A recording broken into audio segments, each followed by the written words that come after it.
मित्रांनो, कबीर निर्मल स्मृती चषक 2023 ही मोठी स्पर्धा आपल्याला मानकोळे येथे चालू होताना आज दिसली। तर मित्रांनो, या स्पर्धेचे उद्याचे मोठे लॉट्स आपण पाहणार आहोत। त्याआधी मित्रांनो, पहिला पारितोषिक 2 लाख, द्वितीय 1 लाख 51, तृतीय 1,11 आणि चतुर्थ 55,555।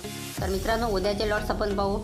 शुक्रवार दिनांक 15 पहिला सामना असणार आहे मिनिश 11 कारिवली वर्सेस त्यांच्या विरुद्ध पशुबाई 11 चावला। खूप मोठा सामना पहिला चालू होताना दिसेल मित्रांनो 4 वाजता। दुसरा सामना साई सिद्धा टेंबिवली वर्सेस दैविक 11 वाकलन मित्रांनो 5 वाजता हा सामना दिसणार आहे। खूप मोठी लढत आहे। तिसरा सामना मित्रांनो पृथ्वी 11 Mahulgaon versus jolly sports Kamatgar. तर मित्रांनो 6 वाजता हा सामना सुरू होताना दिसणार आहे। चौथा सामना पलक इंटरप्राइजेस गोटेकर बी वर्सेस प्रिन्स 11 कासार ओढवली। तर मित्रांनो चौथा सामना आपल्याला 8 वाजता बघायला मिळणार आहे। पाचवा सामना Jay Bajrang Gorsai B versus RCC Peth. तर मित्रांनो 9 वाजता हा सामना दिसेल। आणि 6वा SB Patil and company Kharba versus JS 11 Navghar Bhayandar. तर मित्रांनो असे अपडेट तुमच्यापर्यंत घेऊन आलेलो होतो। अपडेट आवडले तर नक्कीच व्हिडिओला लाईक